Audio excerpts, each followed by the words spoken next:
Sergeant Emily Mitchell had been cleaning brass at Fort Richardson for 7 months when she first noticed the way Major Thomas Blake watched her during rifle drills. The sprawling Army base had been her assigned post through 3 rotations, cutting through Alaskan wilderness under gray skies that seemed to mirror the growing tension in the command structure. Emily never sought attention. While other enlisted personnel filled the mess hall with loud stories and forced laughter, she quietly polished insignias, shined ceremonial equipment, and ensured every brass fixture on base gleamed with perfection. Her service record before the incident had been flawless, her performance consistently outstanding, but she possessed something that made certain superior officers uncomfortable, the quiet confidence of someone with secrets they'd rather keep buried. The brass cleaning duty was her penance, her cover, her way of disappearing in plain sight. Each morning, Emily reported to the armory, collected her supplies, and moved methodically through the base, polishing doorknobs, emblems, ammunition casings, and ceremonial weapons. The monotonous work kept her hands busy while her mind calculated, planned, and remembered. Major Blake had arrived at Fort Richardson with impeccable credentials and a reputation for strict discipline. His uniform was always pristine, his posture perfect, his commands delivered with the precision of someone who expected immediate compliance. But Emily had noticed something in his eyes that others missed, a coldness that reminded her of someone she'd encountered years before in circumstances she'd spent years trying to forget. The first warning sign came during a routine equipment inspection. Major Blake stood at the front of the assembled company, his face impassive as he examined each soldier's gear with meticulous attention. He announced that Private Wilson's boots were inadequately polished and ordered that Sergeant Mitchell would demonstrate proper equipment, maintenance techniques for the entire company the next morning at 600. Emily maintained her neutral expression despite the unexpected spotlight. She had spent months avoiding attention, blending into the background, becoming the invisible woman who simply cleaned brass and followed orders. Now Blake was deliberately pulling her into view. She responded with a steady voice despite her racing thoughts. After dismissal, Private Wilson approached her with an apologetic expression. He knew his boots met regulation standard and that the major seemed to have it out for her. Emily kept her response neutral, insisting they simply follow orders. But that night, alone in her quarters, Emily stared at the ceiling and considered whether her cover was beginning to crack. She'd spent 3 years building this identity, becoming Sergeant Emily Mitchell, the unremarkable soldier with a talent for making metal shine. Before that, she had been someone else entirely, someone whose skills had nothing to do with cleaning supplies and everything to do with precision, patience, and deadly accuracy. The demonstration the next morning went smoothly. Emily explained. Proper equipment maintenance with clear, concise instructions that left no room for misinterpretation. The company watched attentively, respectful of her expertise, if not particularly excited by the subject matter. Only Major Blake's expression betrayed any emotion, a slight narrowing of his eyes when Emily demonstrated how to break down and reassemble equipment with practiced efficiency. Blake commented on her impressive muscle memory, suggesting that one might wonder where she developed such dexterity. Emily met his gaze without flinching, explaining it came from basic training and that repetition builds competence. The exchange was brief, seemingly innocuous, but Emily felt the first real stirrings of concern. 3 years of careful obscurity were being threatened by a commanding officer's inexplicable interest in a sergeant whose primary duty had become maintaining the base's brass fixtures. The second warning came 2 weeks later during a mandatory marksmanship qualification. Emily had deliberately maintained a shooting record that was perfectly average, good enough to meet standards, but never exceptional enough to draw attention. As her rotation approached the firing line, Major Blake appeared unexpectedly, announcing he would observe this group personally and positioning himself directly behind Emily's station. She felt his presence like a physical weight as she lifted her assigned rifle, checked the sights with deliberate movements, and took her stance. Every instinct screamed at her to do what she'd done for months: fire competently but unexceptionally. Hit enough targets to pass, but miss enough to remain unremarkable. But something in Blake's hovering presence told her he was expecting exactly that. He was testing her, watching for signs of restraint rather than incapacity. In that split-second decision, Emily made a calculated risk. She fired her first round, hitting the target slightly off-center, good enough but not perfect. Blake commented on her interesting technique, almost as if she was compensating for something.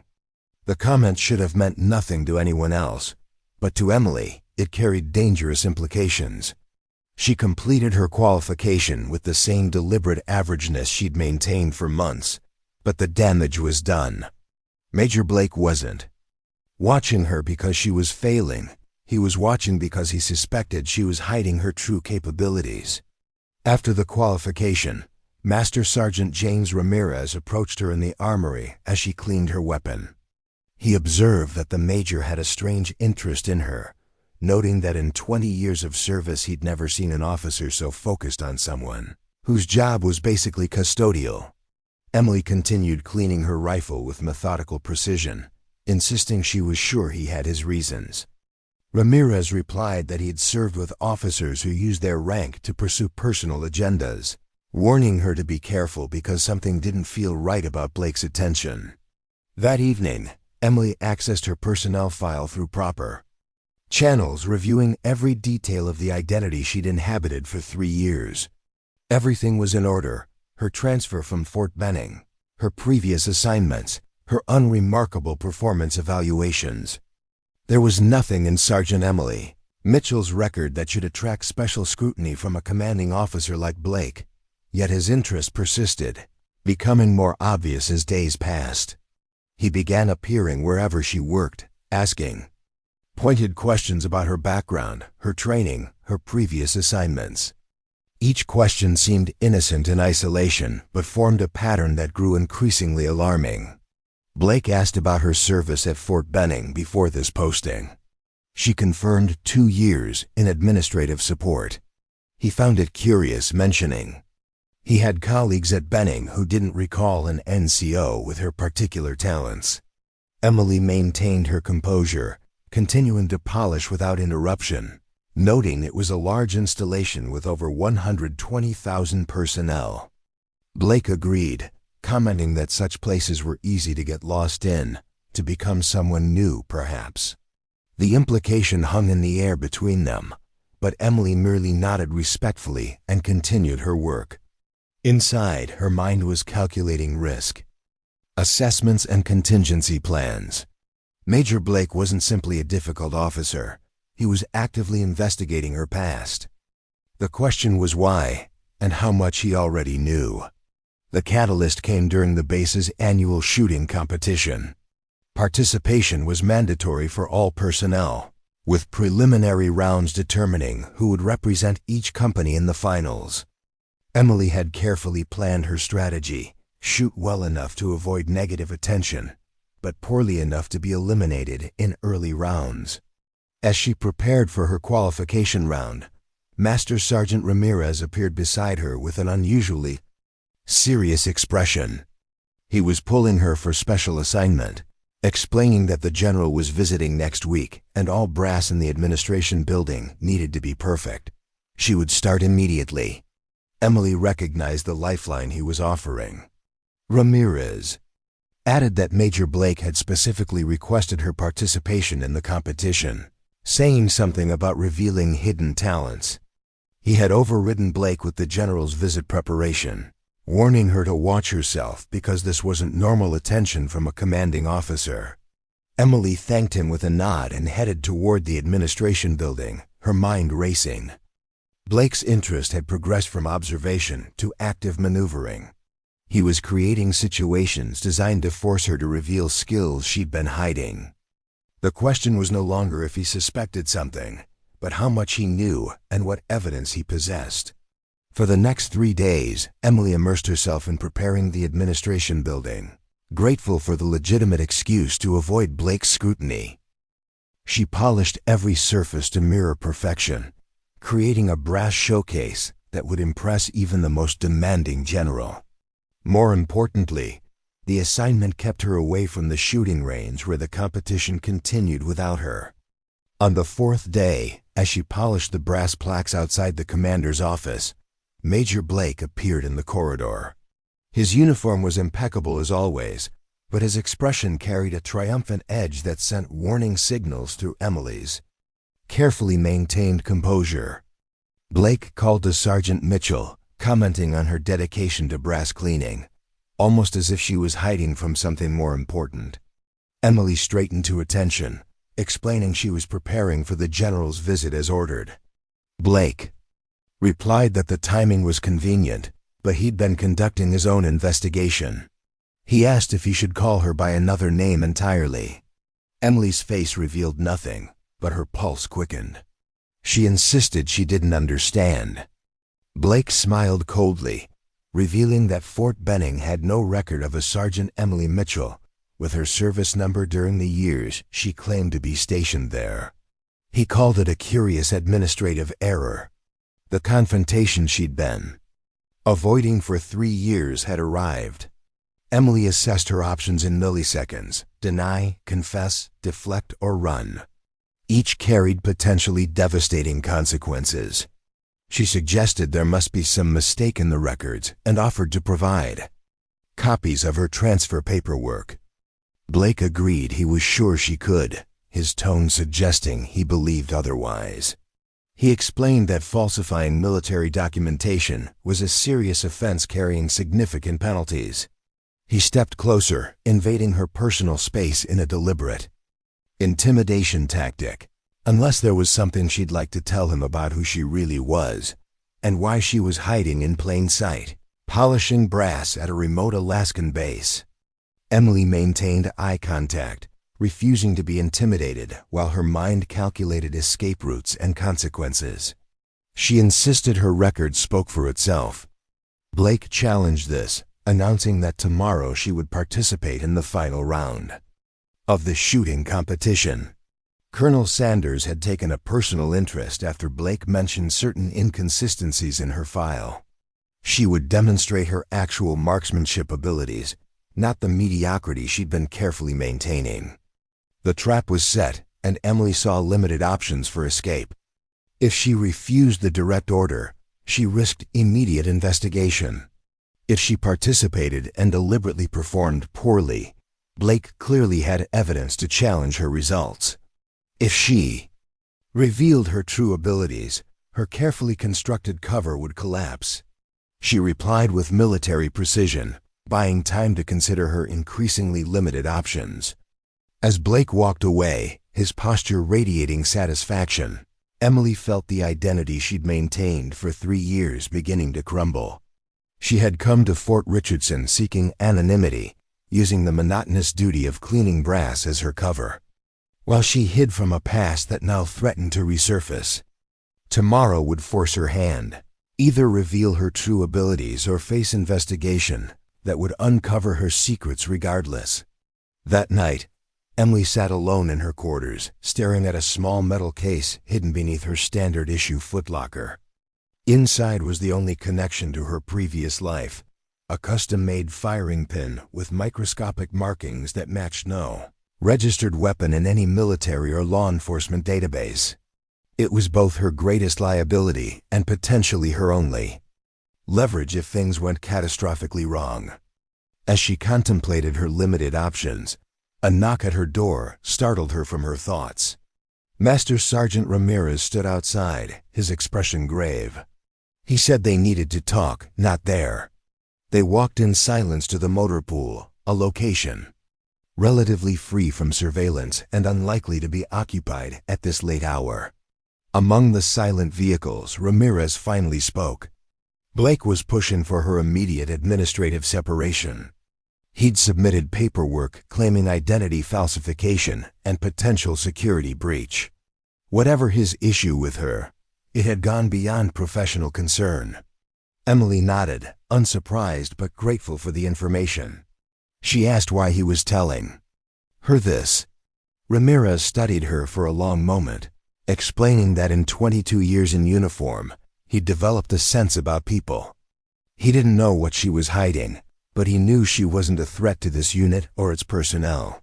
Blake, on the other hand, something wasn't right with his fixation on her. Emily appreciated the warning.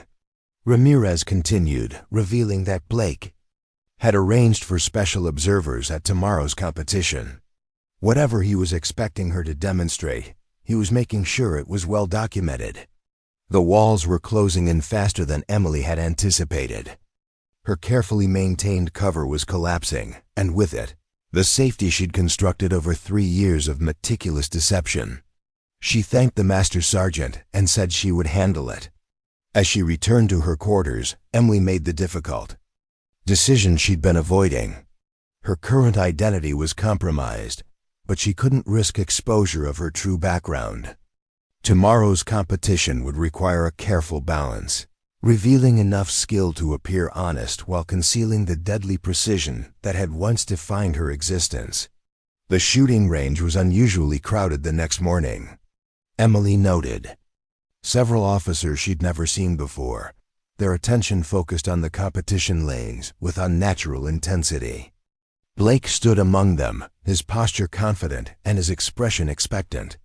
This was his moment of triumph, the culmination of whatever investigation had led him to suspect her true abilities. Emily stepped to the firing line when her name was called, accepting the standard-issue rifle with practiced ease.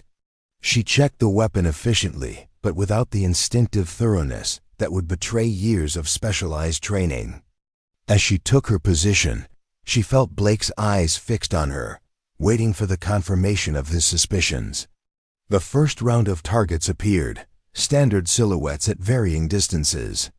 Emily made her decision in that moment. She would shoot. Well, better than her previous deliberately mediocre performances, but nowhere near her actual capabilities. A solid performance that would satisfy most observers while disappointing those expecting either brilliance or failure. She fired methodically, hitting each target with good, but not exceptional accuracy. From the corner of her eye, she could see Blake's expression darkening with each shot. He had expected either complete incompetence revealing her deception or extraordinary skill confirming his suspicions.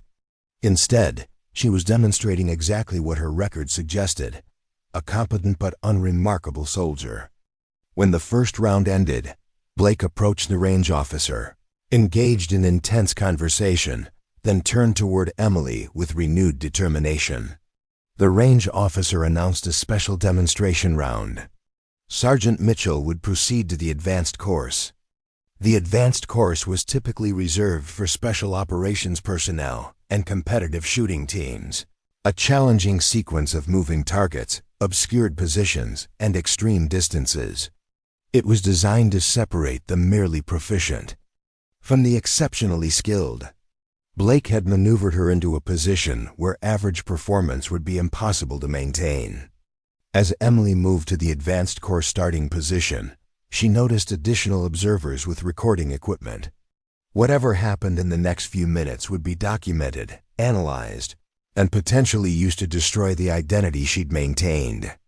For 3 years, the first targets appeared, small, moving rapidly at various distances. Emily made her split-second decision. She would show skill, enough to justify her presence in the advanced round, but introduce subtle inconsistencies that would prevent definitive conclusions. Her first shots hit with precision, demonstrating undeniable competence. Her subsequent shots included calculated misses, not enough to appear deliberate, but sufficient to establish limitations. Blake's expression shifted from anticipation to frustration as he watched her performance. She was shooting well, better than her previous demonstrations, but not with the extraordinary precision he had clearly expected. The evidence he'd hoped to document was failing to materialize. As the final series of targets appeared, small metal plates at extreme distance, Emily felt rather than saw Blake move toward the range officer again.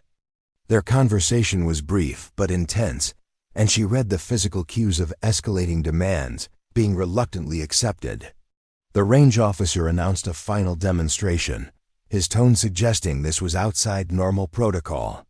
On his command, the shooter would engage multiple targets while moving between 3 positions under simulated stress conditions. This was no longer a competition. It was a deliberate attempt to force Emily to reveal capabilities beyond those of a typical Army sergeant.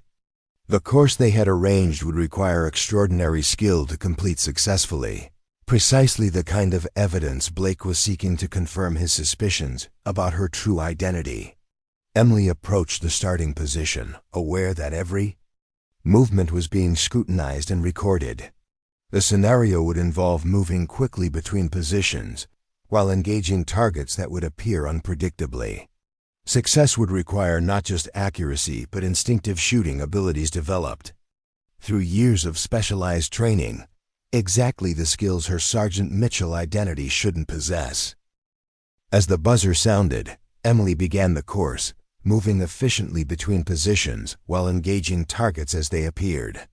She maintained her calculated approach, demonstrating good but imperfect marksmanship, deliberately introducing minor errors while avoiding any single spectacular shot that might confirm Blake's suspicions. From her 3rd position, she could see Blake's growing agitation as the demonstration failed to produce the evidence he sought. His body language suggested a man watching his carefully constructed case disintegrating with each passing second. Whatever he knew, or thought he knew, about her true identity, he had expected this pressure-filled scenario to force a revelation. The final target appeared unexpectedly, a small, moving silhouette at extreme range, visible for only seconds before disappearing behind a barrier. It was nearly impossible to hit under the conditions, requiring split-second calculation of distance, wind, and movement. The kind of shot that separated professional marksmen from exceptional talents. In that fractional moment, Emily made her critical error. Instinct overrode calculation, muscle memory defeated conscious restraint. She acquired the target, adjusted for conditions, and fired with the precision that had once been as natural as breathing. The shot was perfect, striking dead center on a moving target at a distance that should have made accuracy impossible. In the sudden silence that followed, Emily knew she had revealed too much. One perfect shot had confirmed what all her careful mediocrity had been designed to conceal. Blake's expression transformed from frustration to triumph as he turned to the observers, gesturing toward the target, and then toward her with unmistakable vindication. The brass she had polished for months had been her cover, her way of hiding in plain sight. Now, with one perfect shot, she had revealed the deadly secret she'd been concealing, that Sergeant Emily Mitchell was not merely a soldier with custodial duties, but someone with extraordinary abilities that demanded explanation. As she lowered her rifle, Emily caught Master Sergeant Ramirez's expression, not surprise, but concern mixed with something like respect. Whatever happened next, her carefully constructed identity had been compromised by that single moment of instinctive perfection. The question now was how much Blake actually knew about who she had been before becoming Sergeant Mitchell, and what he intended to do with that knowledge. The storm was coming, and Emily Mitchell, or whoever she truly was, stood directly in its path, armed with nothing but her wits and the skills she had just inadvertently revealed. The brass-cleaning sergeant had fired the perfect shot that would change everything. The aftermath of the shooting demonstration was immediate and intense. Emily was escorted from the range by 2 military police officers who maintained professional detachment despite the whispers that followed them across the compound. The perfect shot, that single moment of revealed precision, had transformed her in the eyes of everyone who witnessed it. No longer just the sergeant who cleaned brass, she had become someone mysterious, dangerous, and compelling. Major Blake walked behind them, his posture radiating satisfaction as he spoke quietly into his radio. Emily caught fragments of his conversation: secure holding, classified interrogation, potential breach, terms that confirmed her worst fears about his intentions. Whatever he suspected about her past, he now had the evidence to justify a full investigation into her identity and background. The military police delivered her to a secure room in the administration building, a space typically reserved for sensitive interviews and classified briefings. The irony wasn't lost on Emily. The brass fixtures she had polished to perfection now gleamed in the room where her carefully constructed identity would be dismantled. "Wait here, Sergeant," one of the MPs instructed, his tone professional, but his eyes curious. "Major Blake will conduct your preliminary interview." When the door closed behind them, Emily performed a rapid assessment of her situation. The room contained one table, 2 chairs, and no windows. A camera in the corner suggested monitoring, but no recording equipment was visible. The door had a standard lock rather than a keypad or biometric system.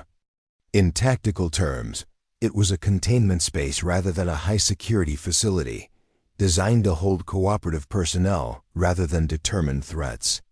Emily had approximately 7 minutes before Blake arrived, enough time to evaluate options but not enough to execute a complex plan.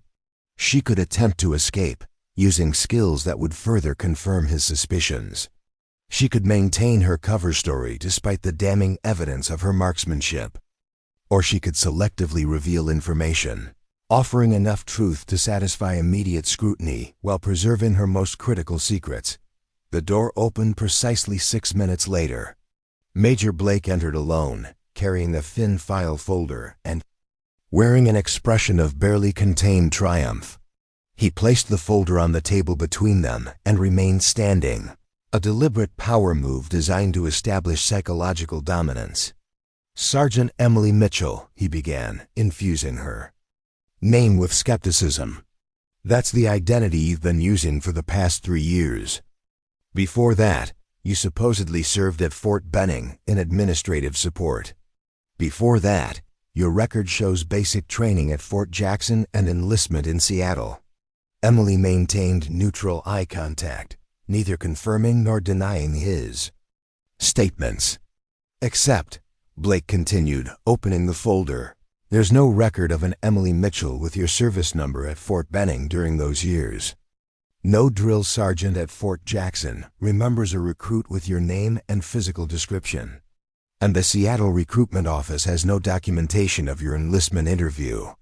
He placed 3 documents on the table, personnel records, with inconsistencies highlighted in yellow. "In fact, Sergeant Mitchell, the more I investigate your background, the more it disintegrates under scrutiny. You exist on paper and in current personnel systems, but the foundation of your identity shows signs of expert fabrication." Emily remained silent, recognizing that each word she spoke could potentially incriminate her further.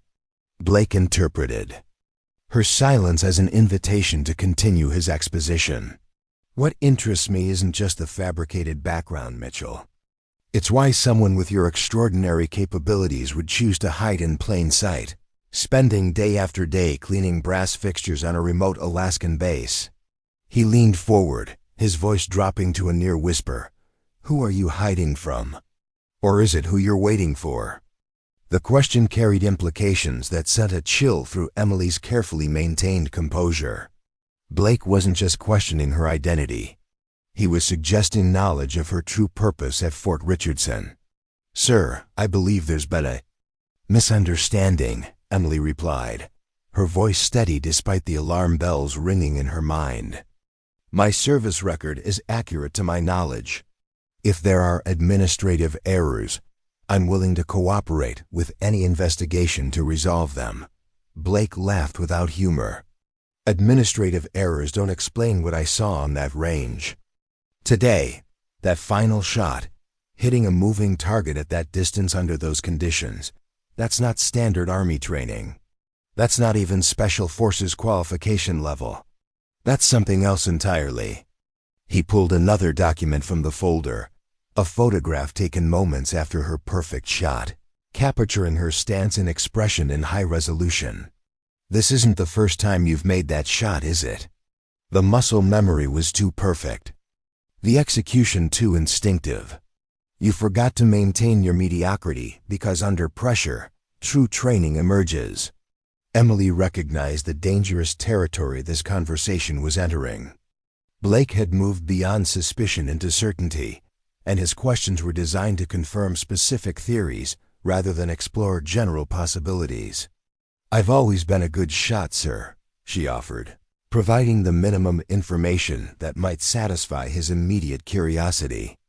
"I downplayed my abilities to avoid special assignments that would take me away from my current duties." "Cleaning brass?" Blake asked incredulously.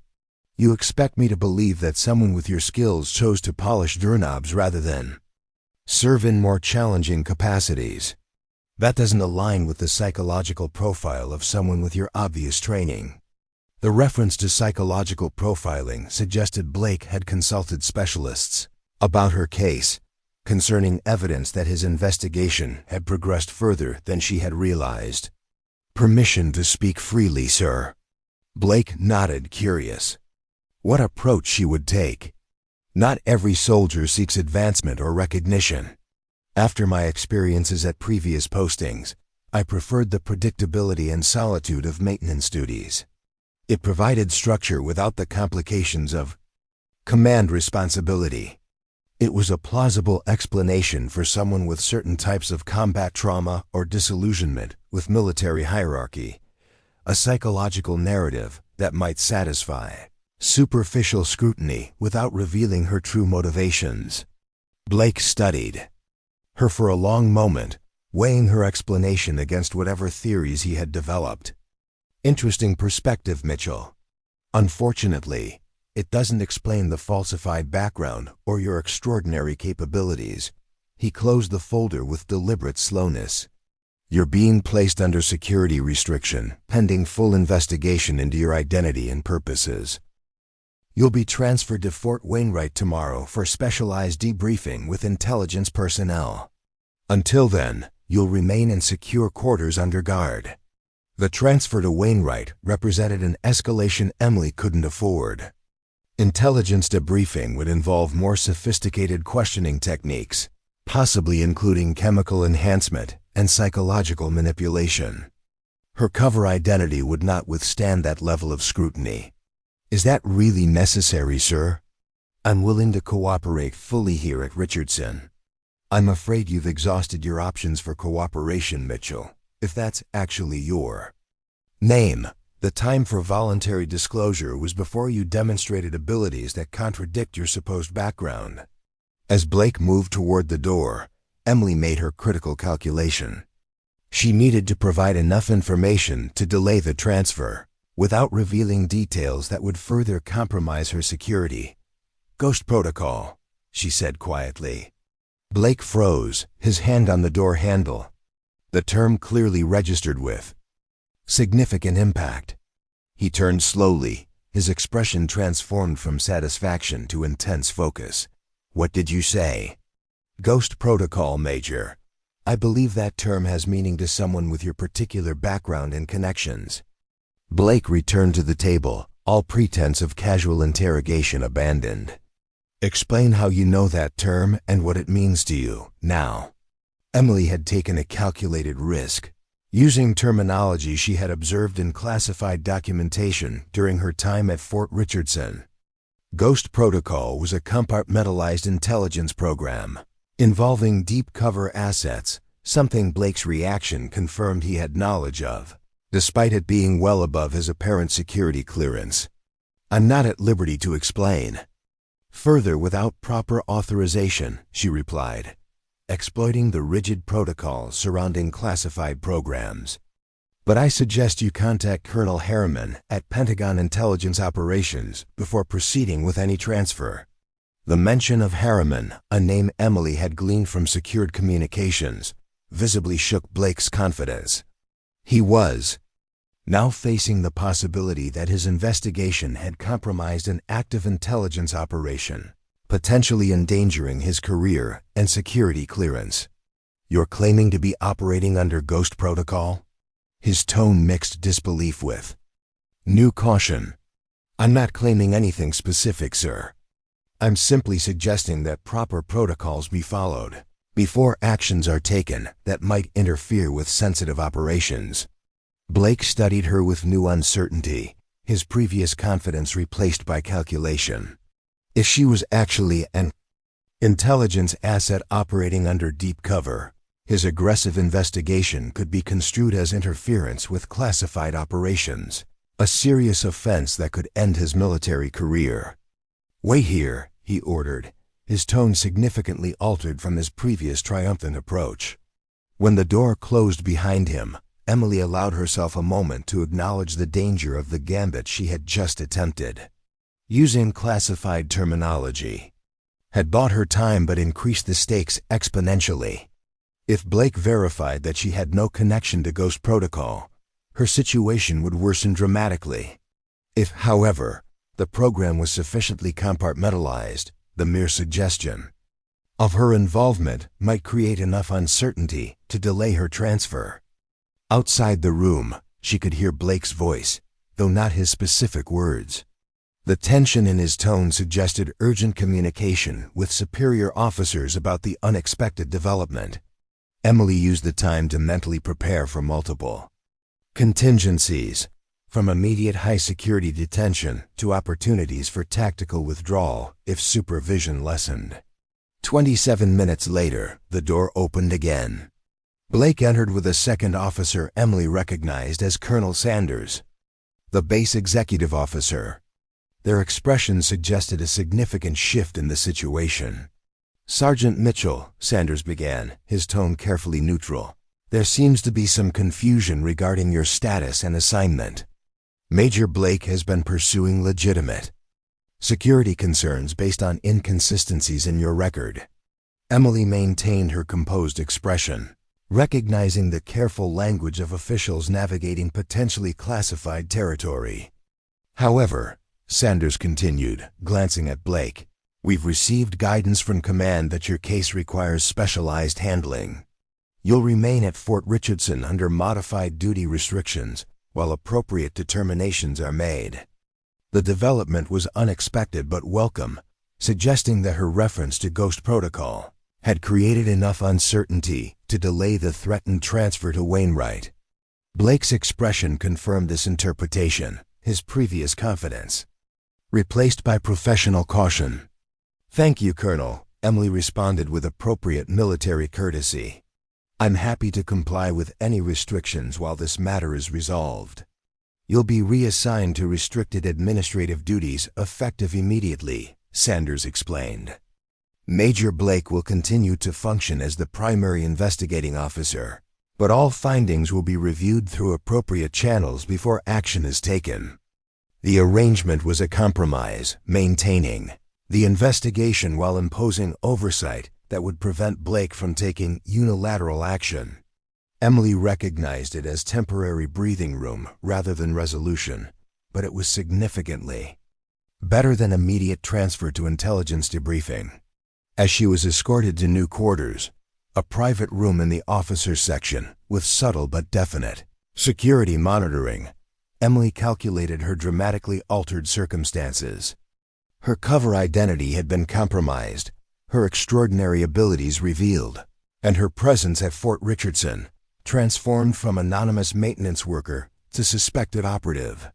Blake's investigation would continue, now with increased resources but also increased oversight. Her reference to classified programs had bought time but raised the stakes. Whatever she had been waiting for at Fort Richardson now had a narrowing window of opportunity before her true identity and purpose were discovered.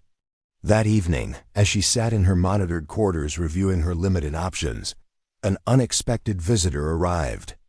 Master Sergeant Ramirez entered after a perfunctory knock, his expression unreadable as he closed the door behind him. "Quite a performance at the range today, Mitchell," he observed without preamble. Emily maintained her neutral expression. "An unfortunate lapse in concentration, Master Sergeant." Ramirez laughed quietly. "That's what we're calling it. One perfect shot that has the entire command structure in chaos, and Major Blake looking like he's either discovered a spy or interfered with a classified operation." His casual reference to both possibilities suggested he was testing waters, seeking confirmation of his own theories about her true status. "I'm sure the situation will be resolved appropriately," Emily replied, offering nothing that would confirm either interpretation. Ramirez studied her with experienced eyes that had seen 22 years of military service and the human stories behind the uniforms. "You know what's interesting about this base, Mitchell? It's the perfect observation post for the northern approach. Strategic position, minimal civilian interaction, controlled access to the outside world." The observation was pointed, suggesting he had developed his own theories about why someone with her abilities might choose this specific location for long-term positioning. "I wouldn't know about strategic considerations, Master Sergeant. I just clean the brass." "Right," he responded with knowing skepticism. "The thing about cleaning brass, though, it gives you access to every building, every office, every secured area on base. Perfect cover for someone who wants to observe. Everything while being seen as nothing." His assessment was uncomfortably accurate, highlighting aspects of her position that had been carefully calculated rather than coincidental. Emily maintained her impassive expression, but her assessment of Ramirez shifted. He was significantly more perceptive than she had initially evaluated. "Is there something specific you wanted to discuss, Master Sergeant?" Ramirez glanced at the likely monitoring devices before responding. "Just checking on your welfare after today's excitement, and letting you know that not everyone shares Major Blake's interpretations of events." The statement carried implications of potential alliance, or at least neutrality, from a senior NCO with significant influence among the enlisted personnel. Whether Ramirez suspected her of being an intelligence asset, a potential security threat, or something else entirely, he was indicating that he hadn't formed final judgments. "I appreciate the concern," Emily replied carefully. "I'm cooperating fully with the investigation and expect the situation to be resolved properly." Ramirez nodded, seemingly satisfied with the exchange if not its limited content. "Get some rest, Mitchell. Tomorrow will bring its own challenges." After he departed, Emily conducted a careful assessment of her quarters, identifying monitoring devices and potential security weaknesses with practiced efficiency. The room was under surveillance but designed for observation rather than maximum security, suggesting her status remained ambiguous in official evaluations. She used the time to mentally prepare for intensified investigation, calculating responses that would maintain strategic ambiguity without triggering heightened security measures. The reference to Ghost Protocol had bought valuable time, but it was a temporary solution to a situation that required permanent resolution. As night settled over Fort Richardson, Emily stared through her window at the Alaskan landscape that had been her home for 3 years. She had chosen this remote posting deliberately, using the monotonous duty of brass cleaning as cover for her true purpose. Now that cover was compromised, and decisions would need to be made about whether to maintain position under increased scrutiny or execute extraction protocols that had been established for precisely this contingency. The perfect shot that revealed her deadly secret had changed everything, transforming her from invisible maintenance worker to the center of an intensifying security investigation. Whatever she had been waiting for at Fort Richardson now faced a critical deadline before her true identity and purpose were discovered. The rumors started 3 days later, spreading through the base like wildfire. Emily first heard whispers during morning formation. Fragments of conversation that confirmed her situation had become common knowledge among the ranks. Sergeant Mitchell. Classified background. Some kind of operative. Shooting. Exhibition. Impossible shot. Special training. She maintained her composure, aware that every expression and reaction was being monitored by both official surveillance and the curious eyes of personnel who had previously viewed her as nothing more noteworthy than the woman who polished brass fixtures to perfection. Master Sergeant Ramirez approached her after dismissal, his expression suggesting important developments. "Command Office, Mitchell. Colonel Sanders wants to see you immediately." The summons could represent anything from escalation of the investigation to official determination of her status, either possibility, requiring careful navigation of increasingly complex circumstances. Colonel Sanders was not alone in his office. Major Blake stood to one side, his expression professionally neutral, but his posture suggesting tension. A third individual, an older man in civilian clothes, with the unmistakable bearing of career, military, occupied a chair near the colonel's desk. "Sergeant Mitchell," Sanders began formally, "this is Mr. Davidson from the Department of Defense. He has some questions regarding your background and current assignment." Davidson studied Emily with penetrating eyes that missed nothing. From her perfectly maintained uniform to the subtle indicators of heightened awareness that standard personnel wouldn't recognize. "Sergeant," he began, his voice carrying the quiet authority of someone accustomed to automatic compliance, "I'd like to discuss certain aspects of your service record and recent activities at Fort Richardson." Emily recognized the delicate balance required in this interaction. Davidson was clearly a senior intelligence official, someone with actual knowledge of programs like Ghost protocol rather than merely awareness of their existence. His presence represented either validation of her implied connections or preparation for more sophisticated interrogation techniques. "I'll assist however I can, sir," she replied with appropriate military courtesy while maintaining the strategic ambiguity that had thus far prevented escalation to higher security facilities. "3 years ago," Davidson began, "you were assigned to Fort Richardson with primary duties involving maintenance of brass fixtures and ceremonial equipment. An unusual assignment for someone with your particular skill set, wouldn't you agree?" The question was carefully crafted, acknowledging her demonstrated abilities while exploring her explanation for the seemingly mismatched assignment. "I requested the position, sir," Emily responded truthfully, recognizing that partial honesty would be more effective than complete fabrication when dealing with experienced intelligence personnel. "After my previous assignments, I preferred duties that provided structure without command responsibilities." Davidson nodded thoughtfully, neither accepting nor rejecting her explanation. "And your extraordinary marksmanship abilities. You deliberately concealed until Major Blake's special demonstration forced their revelation.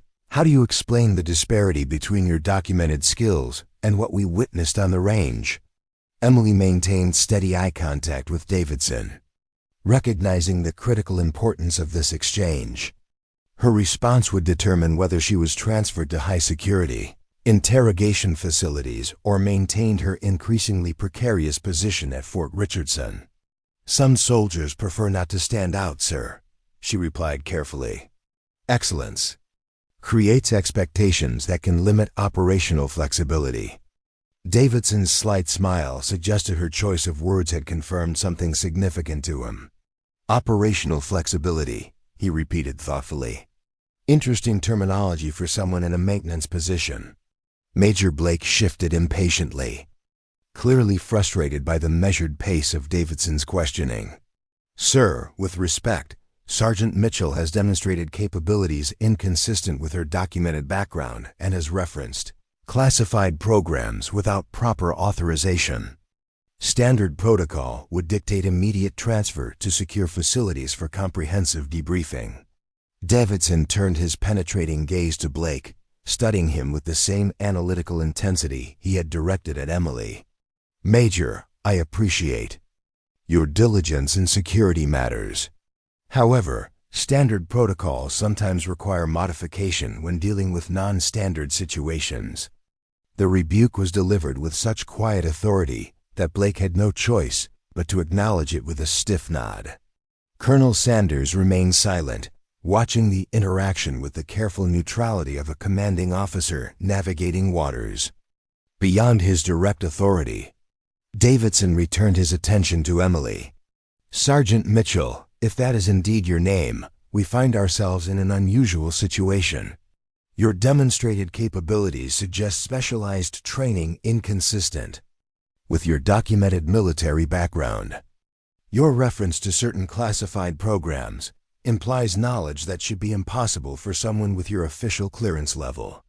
And your choice of assignment, 3 years cleaning brass at a remote Alaskan base, suggests purpose rather than preference. He leaned forward slightly, his voice dropping to ensure that only those present could hear his next words. The question facing us is not whether you are who your personnel file claims, but rather whose operative you actually are.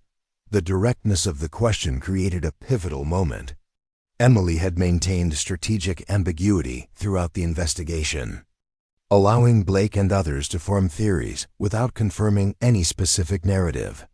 Davidson was now forcing that ambiguity into focus, requiring a response that would either establish a credible operational context or confirm her as a potential security threat. "Sir," she began carefully, "I understand your concerns and the unusual nature of this situation. While I'm limited in what I can discuss, I can assure you that my presence at Fort Richardson serves national security interests rather than undermines them." Davidson nodded thoughtfully. A carefully worded non-answer that neither confirms nor denies any specific affiliation. "Well executed, Sergeant." He turned to Colonel Sanders. "Colonel, I'll need secure communications and privacy for the next phase of this interview. Additionally, Major Blake is to be excluded from further investigation of this matter, effective immediately." Blake's face flushed with anger and surprise. "Sir, I initiated this security investigation based on legitimate concerns about potential infiltration, which you pursued with appropriate diligence," Davidson interrupted smoothly. "However, the matter has now escalated beyond your clearance level and operational need to know. You'll receive a commendation for your attention to security protocols, but your involvement ends here." The dismissal was delivered with such quiet finality that even Blake recognized further protest would be futile. With a stiff salute to Sanders and a final suspicious glance at Emily, he departed the office, his posture radiating frustrated anger. When the door closed behind him, Davidson's demeanor shifted subtly. "Now, with unnecessary complications removed, we can speak more directly." He produced a small electronic device from his pocket, activated it, and placed it on Sanders' desk. "This will ensure our conversation remains private from all recording systems, Colonel. Standard procedure for discussions at this classification level." Sanders nodded, though his expression revealed discomfort with having unknown technology deployed in his office without prior notification. The power dynamics had shifted decisively, with Davidson clearly operating with authority that superseded normal military chain of command. Davidson focused his full attention on Emily. 3 years ago, a specialized operative with extraordinary marksmanship abilities and infiltration training disappeared from active status. Intelligence suggested possible defection, operational burnout, or deep cover reassignment. None of the usual channels confirmed any of these theories. Emily maintained her neutral expression despite the dangerous territory this conversation was entering. Davidson was describing classified events with specificity that suggested direct knowledge rather than theoretical awareness. 6 months later, he continued, a Sergeant Emily Mitchell with impeccable but superficially verifiable credentials appeared at Fort Richardson, requesting assignment to maintenance duties that would provide access to every secured area on base while attracting minimal attention. He smiled thinly. An elegant disappearing act that might have remained undiscovered if not for Major Blake's obsessive attention to minor discrepancies and your momentary lapse on the firing range. One perfect shot that revealed training impossible to explain within your cover identity. Davidson leaned forward, his voice dropping further. The operative who disappeared was part of a specialized program that officially doesn't exist. Their skills were developed through training that officially never occurred. Their missions targeted threats that officially weren't acknowledged. Each statement increased the danger of this conversation while simultaneously offering Emily potential legitimacy if she could establish connection to whatever program Davidson was describing. The question, Davidson continued, is whether you disappeared to escape that program or to serve it through means too sensitive for normal operational channels. The binary choice presented a carefully crafted trap. Claiming connection to the program would require demonstrating knowledge that could be verified against classified records. Denying connection would trigger immediate classification as a security threat, resulting in transfer to interrogation facilities where her true identity would eventually be discovered. Emily chose her response with extreme care. Sir, I believe this conversation has reached the limits of what can be productively discussed without proper verification protocols. Davidson's eyes narrowed slightly, then relaxed into something resembling approval. Textbook response, neither confirmation nor denial with reference to verification protocols that would only be known to properly cleared personnel. He reached into his jacket and removed a small metallic object, a challenge coin with distinctive markings that Emily recognized immediately, though she carefully controlled her reaction. The coin belonged to a highly classified special operations group that functioned without official acknowledgement, executing missions that couldn't be conducted through conventional military channels. Do you recognize this? Davidson asked, watching her reaction with experienced eyes that would detect even microscopic changes in expression or physiological response. Yes, Emily answered simply, recognizing that denial would be pointless. Against his level of scrutiny, your connection to the organization this represents cannot be discussed without confirmation of your authority and necessity for the information, she replied, following protocols established for precisely this type of encounter. Davidson smiled with genuine appreciation. Perfect operational security. Even under significant pressure, you've maintained discipline that most operatives would struggle to match. He returned the coin to his pocket and leaned back in his chair. Colonel Sanders, I need to speak with Sergeant Mitchell. Privately. This conversation has reached classification levels beyond your current authorization. Sanders hesitated, uncomfortable with being excluded from a security matter occurring under his command. This is my base, Mr. Davidson. Whatever operational concerns exist, I should be. Colonel. Davidson interrupted with quiet authority. This matter involves national security protocols that supersede standard chain of command. Your cooperation will be noted favorably in appropriate channels. The implicit threat behind the polite words was clear. Interference would damage Sanders' career in ways he couldn't anticipate or mitigate. With obvious reluctance, he rose from behind his desk. You may use my office for 30 minutes. After that, I expect to be briefed on whatever aspects of this situation affect base security. After Sanders departed, Davidson's demeanor changed noticeably. The formal interrogator disappeared, replaced by someone with the focused intensity of an operational commander assessing a field situation. 3 years, he said without preamble. 3 years cleaning brass fixtures at a remote Alaskan base while maintaining a cover identity that would have remained intact if not for Blake's obsessive investigation and your momentary lapse on the firing range. Emily remained silent, recognizing that Davidson was establishing a narrative rather than asking questions that required immediate response.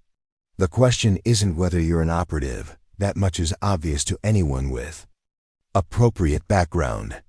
The question is whether you're still our operative or if your disappearance 3 years ago represented a break from authorized command structure. He studied her with evaluative intensity. Your techniques follow protocol for deep cover assets. Operating without support network, minimal digital footprint, unremarkable performance reviews, social interactions sufficient to avoid attention without creating meaningful connections. Textbook execution of long-term positioning. Davidson.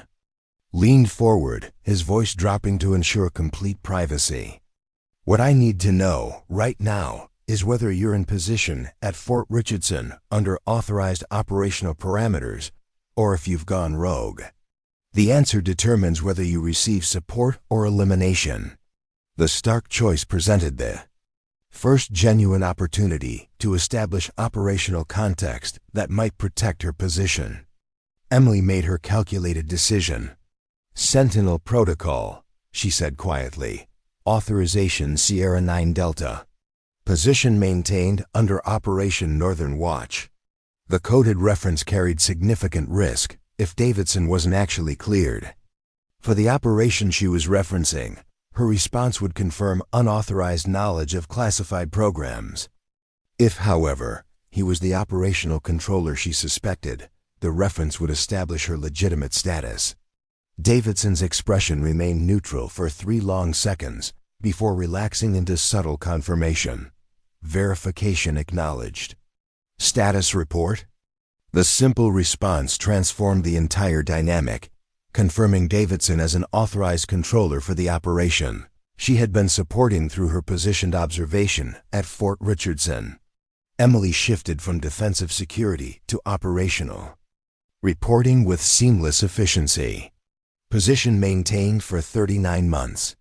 Target activity minimal until recent increased movement matching predicted patterns.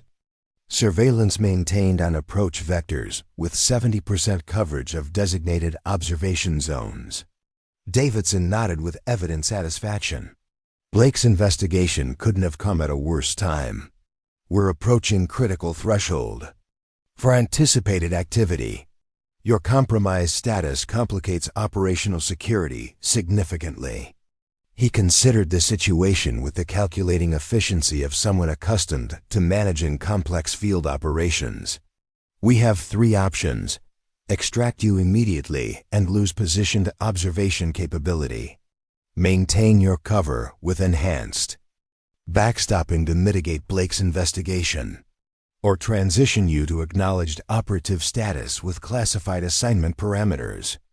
Each option carried distinct operational implications that would affect whatever mission Emily had been positioned to support.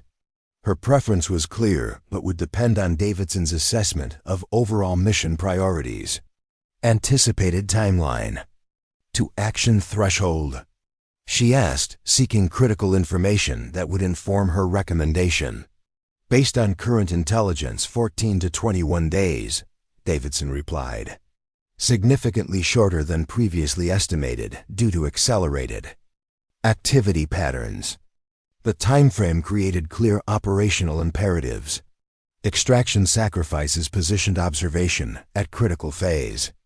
Enhanced backstopping requires resources that might draw additional attention. Transition to acknowledged status limits access but maintains presence. Davidson nodded, following her tactical assessment with evident approval. "Recommendation?" "Controlled revelation," Emily responded without hesitation. "Transition to acknowledged special operations attachment with classified parameters.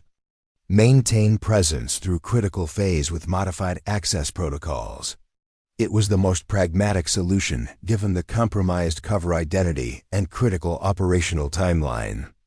Becoming an acknowledged special operative would limit her unrestricted access throughout the base, but would provide legitimate operational status that could withstand scrutiny. "Agreed," Davidson confirmed. "Effective immediately, you're transitioning to official status as specialized operations attachment under my direct authority. Your cover identity as Sergeant Mitchell will be maintained for continuity, but your operational parameters will shift to acknowledged classified status." He produced a secure communication device and made brief contact with unknown parties, speaking in coded references that confirmed new operational protocols. The efficiency with which these arrangements were implemented suggested extensive contingency planning. Davidson had anticipated this possibility and prepared accordingly. "Backstopping is being implemented now," he informed her. "By 0800 Tomorrow, your personnel file will contain appropriate security classifications and assignment parameters. Colonel Sanders will receive confirmation of your special status with sufficient detail to satisfy his command concerns without compromising operational security. Emily nodded her acknowledgement, mentally calculating the implications for her. Establish surveillance routines and information gathering methods. The transition would require significant adaptation, but would maintain her positioned capability through the critical upcoming phase of whatever operation she had been supporting for 3 years. Blake remains a complication, Davidson noted, with slight frustration. His obsessive focus on your case, combined with his evident resentment at being excluded, creates security vulnerabilities. Reassignment would be cleanest, Emily suggested, recognizing the potential disruption Blake could create during the critical operational window. Davidson nodded thoughtfully. Already in process. By tomorrow, he'll receive orders for immediate transfer to Fort Drum, sufficiently distant to neutralize his interference while appearing as routine reassignment rather than punitive action. The comprehensive contingency planning confirmed Emily's assessment of the operation's importance. Davidson and whoever he reported to had prepared multiple layers of response for various compromise scenarios, implementing them with efficiency that suggested high-level authority and resource. Commitment. Your operational focus remains unchanged, Davidson instructed. Maintain surveillance on designated approach vectors and observation zones. Continue data collection on all activity patterns matching target parameters. Report through secure channels according to established protocols. He paused, studying her with evaluative intensity. The perfect shot that compromised your cover also confirmed your capabilities remain intact despite 3 years in deep positioning. That operational readiness may prove critical in the coming weeks. Davidson's reference to her marksmanship abilities carried significant implications about the nature of the operation she was supporting. She had been positioned not just for observation, but potentially for direct action when the anticipated activity reached critical threshold. Understood, she confirmed simply. One final matter, Davidson added, his tone shifting slightly. 3 years in deep cover without support network or operational contact exceeds standard psychological sustainability parameters, standard protocol. Would require evaluation before continued deployment. Emily recognized the legitimate concern behind his statement. Extended isolation while maintaining false identity created documented psychological stress patterns that could compromise operational judgment. Standard protocols existed for good reason. Operatives who exceeded sustainable isolation periods frequently developed decision-making impairments. I maintain operational readiness, she stated with quiet confidence. Psychological mitigation. Techniques have been consistently applied throughout positioning period. Davidson studied her for several moments, assessing her statement against his experienced understanding of deep cover operations, noted and provisionally accepted. However, psychological evaluation will be required post-operation regardless of outcome. Their operational discussion complete, Davidson prepared to depart. Colonel Sanders will return shortly. Your official cover story will be specialized security attachment conducting classified assessment of base vulnerabilities. Limited truth provides more sustainable cover than complete fabrication. Emily nodded her understanding. The transition from covert to acknowledged operative would require careful navigation, particularly with personnel who had known her as the unremarkable sergeant who cleaned brass fixtures to perfection. Questions before implementation? Davidson asked, offering final opportunity to address operational concerns. Contingency protocols if action threshold requires direct intervention? Emily inquired, seeking confirmation of authorization parameters. For the operation's critical phase, full operational discretion authorized under Sentinel Protocol, Davidson confirmed. Priority remains confirmation of target activity and pattern completion. Direct intervention authorized only if primary. Objective faces compromise. The parameters were clear. Her positioned observation remained the priority, with direct action authorized only as contingency measure if the primary mission objective was threatened. Whatever she had been watching for during 3 years of patient positioning was approaching critical threshold, and nothing could be allowed to interfere with its identification and confirmation. As Davidson prepared to restore Colonel Sanders to his office, he offered one final observation. 3 years maintaining deep cover while polishing brass fixtures. Throughout this base, most operatives would have broken position or revealed capabilities long before now. Your discipline is remarkable. Emily accepted the professional acknowledgement with a simple nod. The mission determined the requirements. I simply fulfilled them. Davidson smiled slightly. That perfect shot revealed more than just your marksmanship abilities. It revealed the exceptional operative behind the unremarkable sergeant, someone who disappeared so completely into her cover identity that only extraordinary circumstances forced revelation of her true capabilities. When Colonel Sanders returned to his office, he found a transformed situation. Davidson presented him with classified authorization documents that established new operational parameters while maintaining need-to-know limitations that protected the mission's most sensitive aspects. Colonel, effective immediately, Sergeant. Mitchell's status has been updated to specialized security attachment operating under classified protocols. Her previous assignment was part of long-term security assessment examining base vulnerabilities and response patterns. Sanders reviewed the documentation with the careful attention of an experienced commander, recognizing the significant authority behind the operational directives while noting the deliberate limitations on information provided. This operation has been active on my base for 3 years without my knowledge or authorization. His tone carried professional concern rather than personal offense, recognizing the operational realities of compartmentalized intelligence activities. Authorized at appropriate levels with minimum personnel involvement to maintain operational security, Davidson confirmed. Colonel, I understand this creates command complications. However, we're approaching critical phase of an operation with significant national security implications. Your cooperation now is essential to successful completion. Sanders studied Emily with new awareness, reassessing the unremarkable maintenance sergeant in light of her revealed operational status. And Major Blake's security concerns? Identified a legitimate cover mechanism rather than actual security breach, Davidson explained smoothly. His attention to detail was appropriate, but reached beyond his clearance level. He's being reassigned to prevent further operational complications. The explanation satisfied professional requirements while preserving command dignity, acknowledging Blake's legitimate security focus while establishing clear operational boundaries. Sanders accepted the explanation with military pragmatism, recognizing situations beyond his direct authority.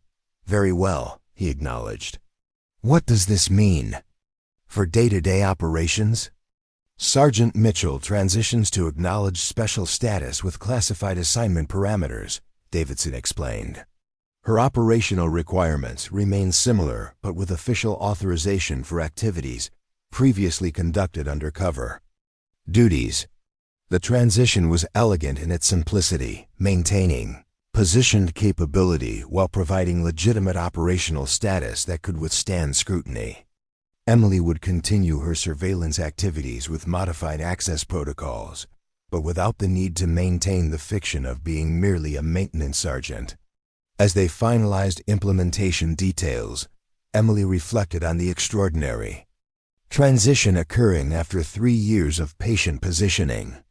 The perfect shot that had revealed her deadly secret had forced operational adaptation but potentially strengthened her capability to fulfill the mission's primary objective. Whatever she had been watching for was approaching critical threshold. And she would now face that moment with acknowledged operational status rather than fragile cover identity.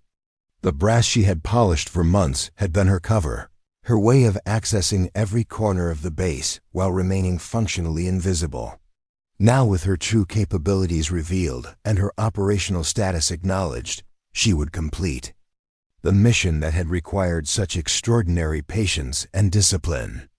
The perfect shot had changed everything, but the ultimate objective remained unchanged: identify and confirm the anticipated activity that 3 years of positioned observation had been designed to capture. As Davidson departed with operational protocols established, Emily prepared for the complex transition from covert to acknowledged operative. The coming days would bring significant challenges as personnel throughout the base adjusted to her transformed status, but those challenges paled against the approaching operational threshold that had justified 3 years of deep cover positioning. Whatever was coming to Fort Richardson, Emily Mitchell, or whoever she truly was, would be positioned to observe it, with the exceptional skills that one perfect shot had revealed to the world. The brass cleaning sergeant had emerged as something far more significant, and the deadly secret of her true capabilities would soon serve the mission that had required such extraordinary patience and discipline. The transformation of Sergeant Emily Mitchell rippled through Fort Richardson with the quiet intensity of a shockwave. By morning formation, the rumors had crystallized into something approaching truth: the unassuming sergeant who had spent 3 years cleaning brass fixtures throughout the base was actually a specialized operative conducting classified operations. Personnel who had barely noticed her existence suddenly found reasons to study her with new awareness, reassessing every interaction in light of her revealed identity. Master Sergeant Ramirez approached her after dismissal, his expression mixing professional respect with personal curiosity. "Quite a development, Mitchell. Or should I be using a different name now?" "Mitchell is fine, Master Sergeant," Emily replied, maintaining the outward identity while acknowledging its transformed status. "Some details have changed, but I'm still serving the same mission." Ramirez nodded thoughtfully. 3 years watching. You polished doorknobs and ammunition casings while you were actually... He paused, recognizing the classification boundaries around her activities. "While doing whatever it is you were actually doing." Makes a man wonder what else he's missing right in front of him. His observation captured the fundamental truth of deep cover operations. The most effective disguise wasn't elaborate fabrication, but deliberate ordinariness.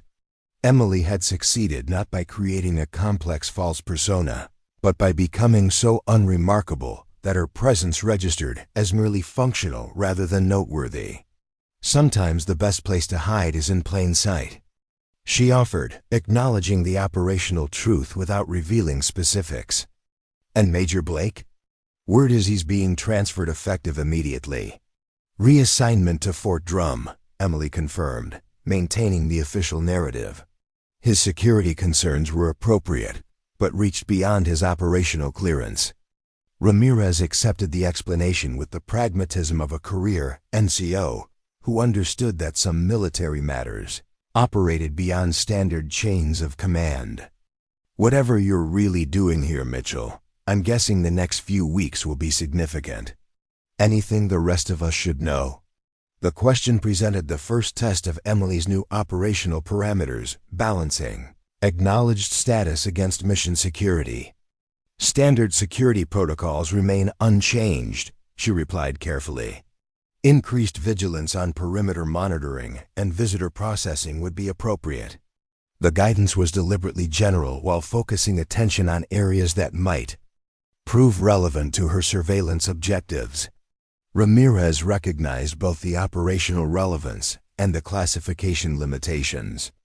"I'll ensure the security teams maintain proper standards," he promised, accepting the guidance without pressing for details beyond his authorization level.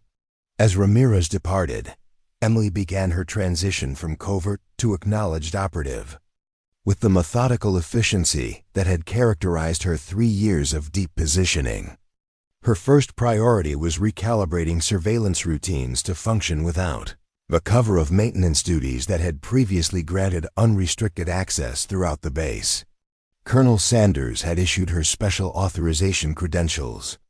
That provided legitimate access to most areas, but the removal of her maintenance cover meant certain locations would require specific justification rather than routine presence.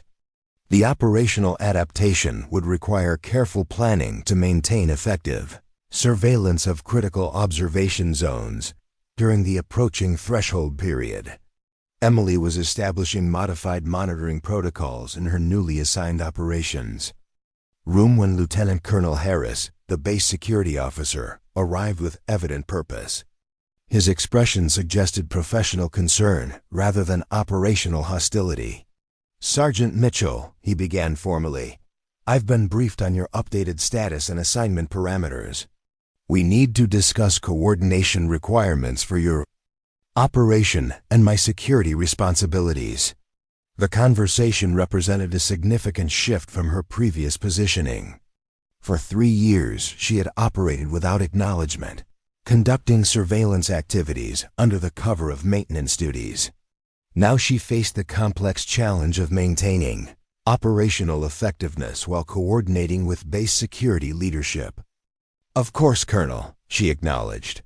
"There are obvious intersections between our respective responsibilities." Harris studied her with the evaluative focus of a professional security officer, reassessing a situation with new information. 3 years conducting classified observation operations without coordination with base security. That creates significant protocol questions. Emily recognized the legitimate professional concern behind his statement. Harris was responsible for base security, but had been kept uninformed about a long-term intelligence operation occurring within his jurisdiction. The situation created both procedural and personal complications that required careful navigation. Operational compartmentalization was determined at levels above both our authorizations, she explained, acknowledging the uncomfortable reality without challenging his professional competence. The transition to acknowledged status creates opportunity for appropriate coordination within classification parameters. Her response respected his position while establishing realistic expectations about continuing information limitations. Harris accepted the pragmatic framework with professional understanding. "My concern is practical rather than procedural," he clarified. "If your operation is approaching critical phase, as I've been informed, coordination becomes an operational necessity rather than administrative preference." The assessment demonstrated why Harris had reached his position. He focused on mission requirements rather than jurisdictional concerns. Emily adjusted her approach accordingly, recognizing a potential operational ally rather than bureaucratic obstacle. "Agreed," she acknowledged. Within classification constraints, coordinated security awareness would strengthen operational capabilities during the threshold period. They spent the next hour establishing coordination protocols that would allow Emily to maintain effective surveillance while providing Harris sufficient information to support her operational requirements without compromising classified parameters. The professional relationship they established represented a significant improvement over her previous isolated positioning, potentially enhancing her operational effectiveness during the critical approaching phase. As Harris departed with coordination protocols established, Emily turned her attention to the surveillance data she had accumulated during 3 years of patient observation. The organized intelligence represented thousands of hours of positioned monitoring activity patterns, personnel movements, communication frequencies, supply deliveries, aircraft operations, and dozens of other metrics that formed a comprehensive baseline against which anomalous behavior could be identified. The patterns had remained largely consistent throughout her positioning period, with only minor variations reflecting seasonal adjustments and personnel rotations. However, over the past 17 days, subtle changes had emerged that matched the anticipated precursor patterns she had been tasked to identify. increased communication frequencies and specific bandwidths, adjusted flight operations with modified patrol patterns, and most significantly, 3 supply deliveries from unscheduled transport aircraft. None of these changes would appear significant in isolation or to observers without knowledge of the specific patterns they represented. But to Emily, with her 3 years of baseline data and operational briefing on target indicators, the emerging pattern was unmistakable. Whatever activity she had been positioned to observe was approaching operational threshold, just as Davidson had confirmed. The next 6 days brought intensified preparation as Emily adapted her surveillance protocols to function within her new acknowledged status. The transition created both limitations and opportunities, restricting casual access to certain areas, while providing official authorization for security monitoring that would have appeared suspicious under her previous cover identity. Throughout this transition period, subtle pattern indicators continued to emerge with increasing frequency. Communication intercepts captured fragmented transmissions and frequency ranges matching target parameters. Supply deliveries included specialized equipment components that aligned with operational predictions.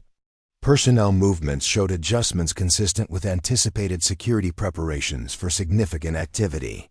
On the 7th day following her status transition, Emily was conducting routine surveillance monitoring when Lieutenant Rodriguez from Communications appeared at her operations room with unusual urgency. "Sergeant Mitchell, we've detected anomalous transmission patterns you should be aware of," Rodriguez reported, providing a data tablet with communication intercepts. "Given your specialized status, Colonel Harris suggested immediate notification." The coordination protocols established with Harris were already proving valuable, creating legitimate information flow that would have been impossible under her covert positioning. Emily reviewed the communication data with focused attention, immediately recognizing the significance of the pattern disruption. "When did this pattern emerge?" she asked, noting the distinctive frequency modulation that matched specific target parameters. "First detected 18 hours ago," Rodriguez confirmed.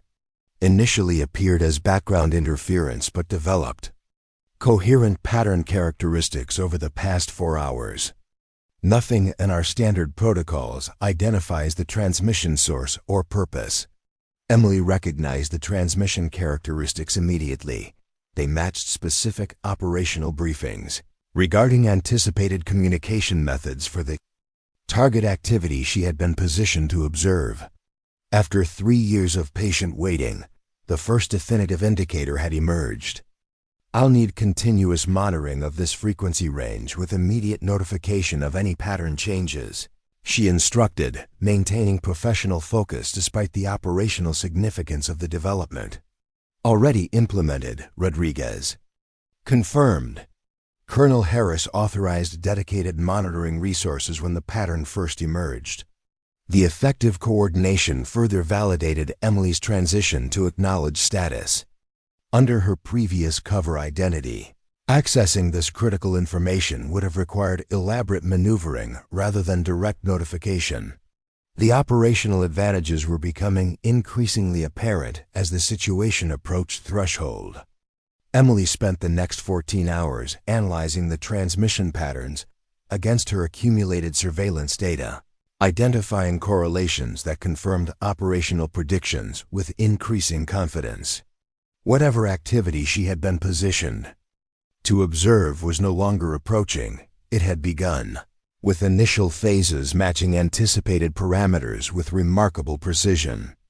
At 03:00 hours, as she was completing pattern analysis, Davidson appeared in her operations room without announcement. His expression combined urgency with controlled focus that suggested significant developments beyond her immediate awareness.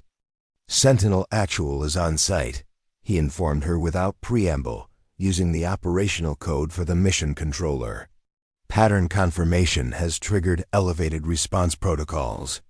The information represented significant escalation. Whatever Emily had been positioned to observe was considered sufficiently important that the Operations controlling authority had deployed personally to oversee the approaching culmination phase. Such direct involvement typically occurred only for activities with highest national security implications. Current assessment? She inquired, seeking operational context for the escalated response. 94% confidence in target. Activity confirmation, Davidson replied. Projected culmination within 72 hours based on established pattern progression. Your surveillance data has been instrumental in confirmation and timeline projections. The acknowledgement validated Emily's 3 years of patient positioning and meticulous observation. The patterns she had identified and documented had provided critical intelligence that was now directing operational response at the highest levels. Transition to active phase requires adjusted operational parameters, Davidson continued, producing secure documentation that modified her assignment status. Effective immediately, you're reassigned from observation to interdiction protocols. Under direct sentinel authority. The operational shift transformed Emily's role from positioned observer to active operator, the transition that her specialized training had prepared her for, but that had remained theoretical throughout her 3 years of deep cover positioning. The modification confirmed that her marksmanship abilities revealed by that one perfect shot represented operational capabilities that would now be directly employed rather than carefully concealed. Parameters for interdiction authorization? She inquired, seeking specific operational guidelines for this critical phase transition. Primary objective remains confirmation of target activity and pattern completion, Davidson clarified. Interdiction authorized only if completion faces compromise or if secondary objectives emerge that require immediate response. Operational discretion remains with positioned assets based on real-time assessment. The parameters established clear priority while providing necessary operational flexibility for field implementation. Emily would continue monitoring pattern development with primary focus on confirmation and documentation, but now possessed authorization for direct intervention if specific conditions emerged. Timeline for projected culmination suggests accelerated activity over the next 48 hours. Davidson continued, providing updated intelligence assessment. Your positioned observation remains our primary information source for pattern confirmation and target identification. The operational responsibility was extraordinary. After 3 years of patient positioning, Emily's surveillance capabilities would provide the critical intelligence directing national security response to whatever activity was unfolding at Fort Richardson. The pressure would have overwhelmed less experienced operatives, but Emily's focused discipline remained unshaken despite the escalated stakes. Coordination protocols with base security? She inquired, recognizing the operational complications created by her transition from observation to potential interdiction. Modified under Sentinel authority, Davidson confirmed. Colonel Harris has received appropriate briefing regarding elevated security protocols without specific operational details. Coordination continues through established channels with enhanced classification restrictions.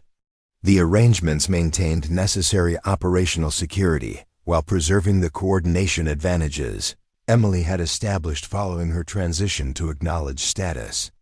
Harris would provide required security support without detailed knowledge of operational parameters or potential interdiction requirements. As Davidson departed to coordinate higher-level response elements, Emily focused on integrating the new interdiction authorization into her surveillance protocols. The transition required significant operational adaptation, shifting from passive observation to potential active intervention while maintaining the primary mission objective of pattern confirmation and documentation. For the next 36 hours, Emily maintained continuous monitoring of all target indicators, documenting pattern development with meticulous precision while preparing contingency responses for potential interdiction requirements. The activity signatures continued strengthening with communication patterns, personnel movements, and equipment deployments all aligning with anticipated target parameters. At 1700 hours on the second day following Davidson's visit, the pattern progression accelerated dramatically. Encoded transmissions in the target frequency range increased by 340%, matching predicted communication surge during final preparation phases. Surveillance identified unusual movement patterns in the base's northern perimeter, with unauthorized personnel accessing restricted areas through what appeared to be deliberate security protocol manipulation. Emily initiated appropriate notification through established channels, alerting both Davidson and Colonel Harris to the significant pattern escalation while continuing detailed documentation. The operational pieces were falling into place with remarkable consistency, confirming 3 years of theoretical briefings with real-world activity that matched anticipated parameters with extraordinary precision. At 2,200 hours, as she monitored escalating activity indicators from her operations center, Master Sergeant Ramirez appeared with urgent information that hadn't processed through official channels. "Mitchell, something's happening at the northern munitions bunker," he reported with professional concision. "2 maintenance personnel accessed the facility 30 minutes ago using valid credentials, but Central Security has no record of authorized activity in that location. Standard protocol verification failed to produce confirmation. The information aligned perfectly with anticipated target patterns: unauthorized access to secured munitions, storage using manipulated authentication. Protocols matched specific operational briefings regarding the activity Emily had been positioned to observe. The pattern was no longer theoretical. It was unfolding in real time exactly as predicted. "Has Colonel Harris been notified?" she inquired, maintaining professional focus despite the operational significance. "Attempted notification, but he's currently unreachable," Ramirez replied with evident concern. "Communication systems are experiencing unusual interference patterns across command frequencies." The communication disruption represented another anticipated element of the target pattern: deliberate signal interference to prevent coordinated response during critical activity phases. The operational predictions were manifesting with remarkable accuracy, transforming theoretical briefings into actual security threat with national implications. Emily made her operational decision with calm efficiency, transitioning from observation to active response as authorized under her modified parameters. "I need your assistance, Master Sergeant. This activity falls under my operational jurisdiction and requires immediate response." Ramirez nodded without hesitation, his experienced judgment recognizing the security implications regardless of classification details. "What do you need?" "Secure transportation to the northern perimeter with no communication through standard channels," Emily instructed.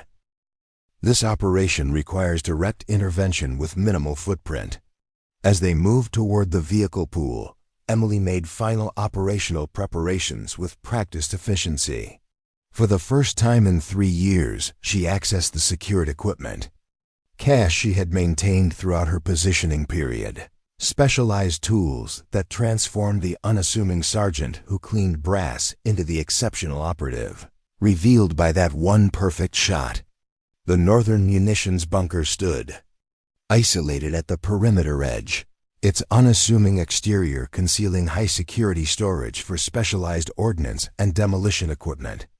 As Emily and Ramirez approached using terrain features for concealment, they observed subtle indicators of ongoing activity: disabled security cameras, bypassed alarm systems, and modified access panels that would be invisible to casual observation, but were immediately apparent to trained operatives. 2 vehicles concealed behind the eastern embankment, Ramirez reported quietly, his experienced eyes catching details despite the near darkness. Non-standard configuration with modified communications equipment. The observation confirmed operational predictions with disturbing precision. Whatever activity Emily had been positioned to observe for 3 years was now underway, with unauthorized personnel accessing secured munitions using sophisticated methodology that matched anticipated target capabilities. "I need you to establish perimeter containment without direct engagement," Emily instructed Ramirez. "Maintain observation position and prevent additional personnel from approaching, but do not initiate contact with suspects inside the facility." Ramirez acknowledged the instructions with professional focus, moving to establish surveillance position with the disciplined efficiency of his 22 years of military experience. Emily continued her approach to the facility, employing the infiltration techniques that had been instinctive before her 3 years of deep cover positioning. At the bunker's service entrance, she identified sophisticated security bypasses that confirmed the operational assessment. Whoever had accessed the facility possessed advanced technical capabilities and specific knowledge of the base's security protocols. The methodology matched predicted patterns with remarkable consistency, validating the intelligence assessment that had positioned her at Fort Richardson 3 years earlier. Emily accessed the facility using counter-bypass techniques that preserved evidence while enabling quiet entry. The interior illumination was minimal, emergency lighting only, suggesting deliberate disabling of primary power systems to avoid automated security monitoring. She moved through the access corridor with methodical precision, employing both her specialized training and the detailed facility knowledge developed during 3 years of positioned observation. From the main storage chamber, she detected voices, engaged in focused technical discussion. 2 individuals, male, speaking with the precise terminology of trained specialists dealing with sophisticated ordnance systems. Their conversation confirmed the operational assessment with chilling accuracy. They were preparing specialized demolition packages, using military-grade components with modified triggering mechanisms. Emily documented the activity using concealed recording equipment, fulfilling her primary mission objective of pattern confirmation and target identification. The intelligence she was gathering would provide definitive evidence of the threat that had justified 3 years of patient positioning at Fort Richardson. As she maintained surveillance position, the operational situation escalated dramatically. A communication device carried by one suspect activated with encrypted transmission that Emily immediately recognized as matching the frequency pattern identified in previous monitoring. The transmitted message was brief but unambiguous. "Accelerate timeline. Secondary team compromised. Execute primary objective immediately." The communication transformed the operational parameters from documentation to immediate interdiction. Whatever these individuals were preparing was now transitioning to active deployment, creating authorization for direct intervention under Emily's modified operational parameters. She made her decision with calm efficiency, transitioning from concealed observation to active response with the focused discipline that had defined her career before disappearing into the cover identity of Sergeant Mitchell. Moving with silent precision, she positioned herself at the storage chamber entrance with optimal visual coverage of both suspects and their equipment. "Federal authority," she announced with quiet intensity that carried unmistakable command. Presence. Hands visible, no movement.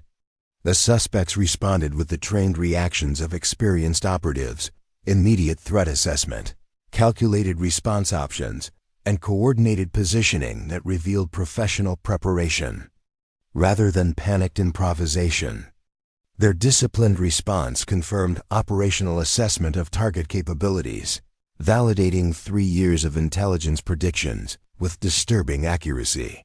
"This facility is secured," Emily continued, maintaining authoritative presence while assessing potential response scenarios. "Additional personnel have established perimeter containment.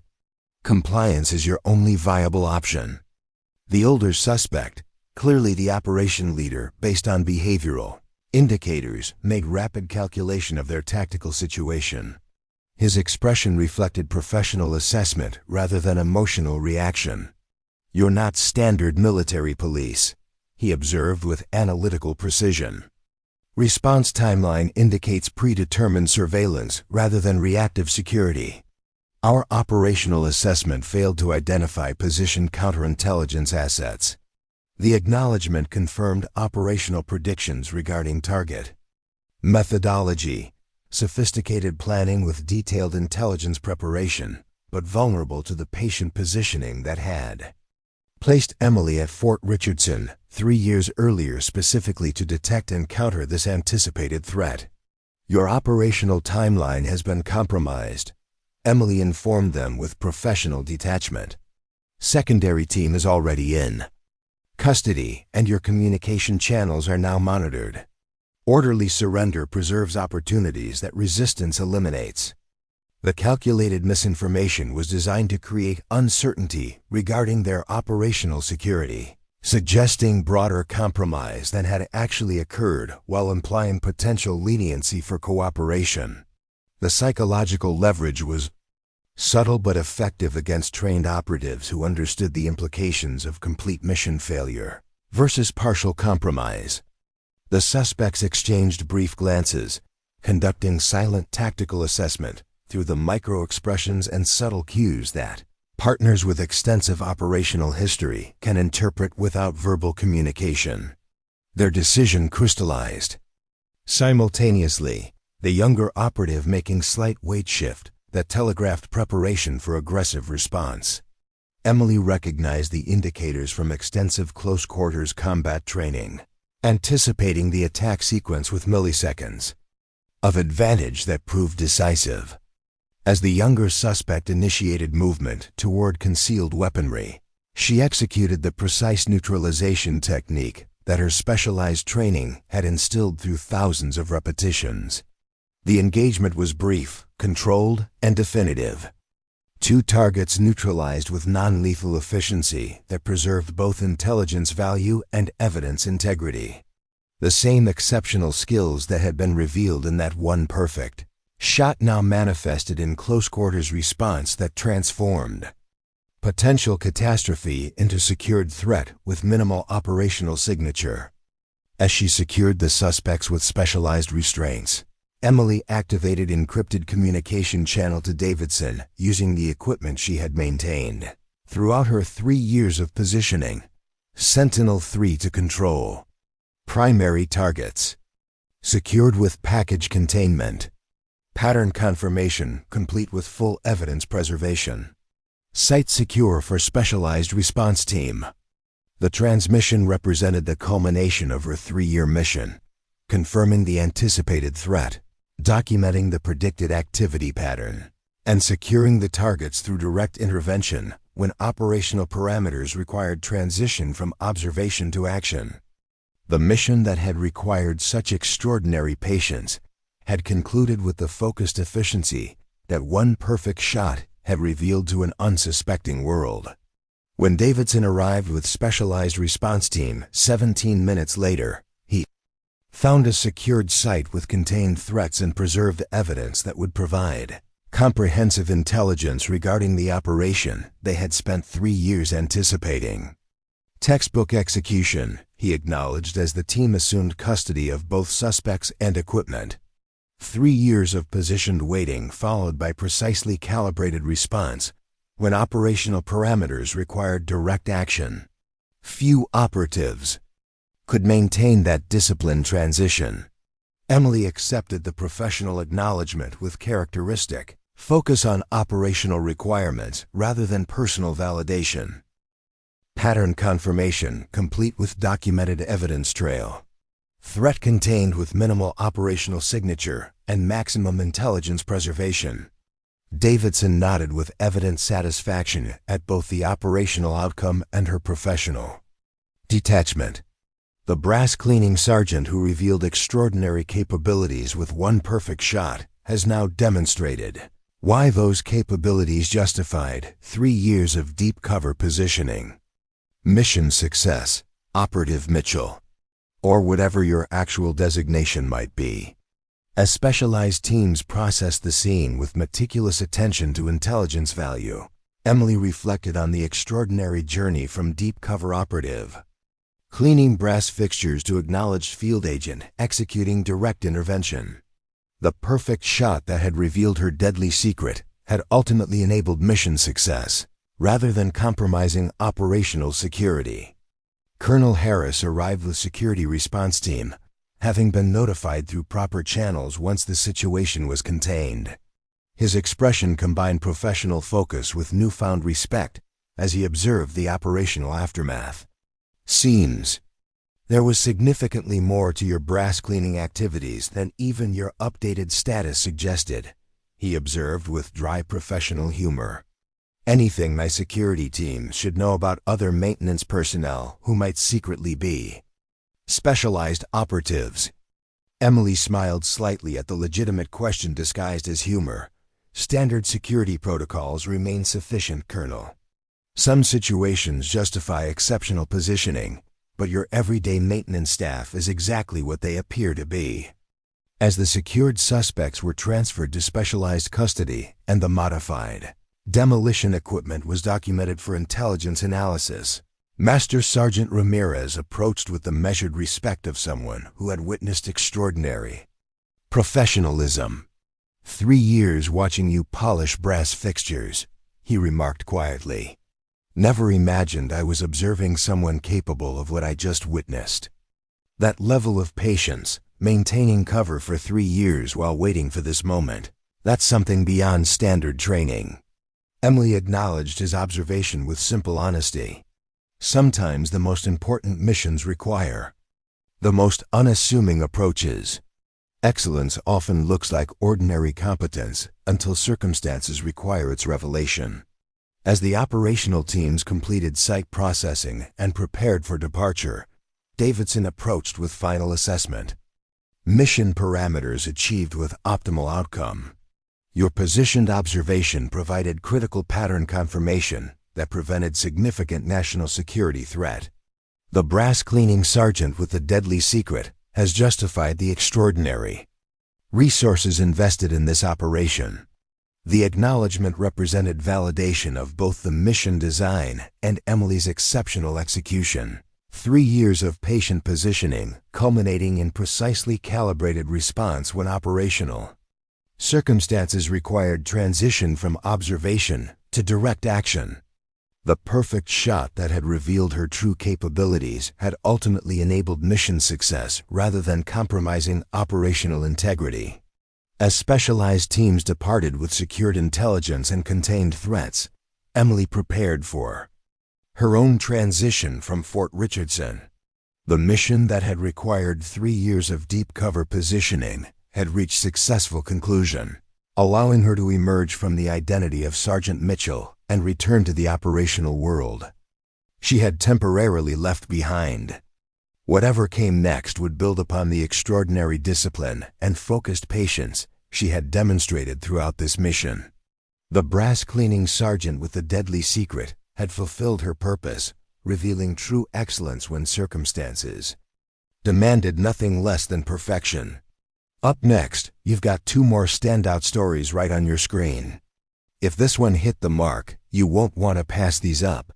Just click and check them out. And don't forget to subscribe and turn on the notification bell so you don't miss any upload from us.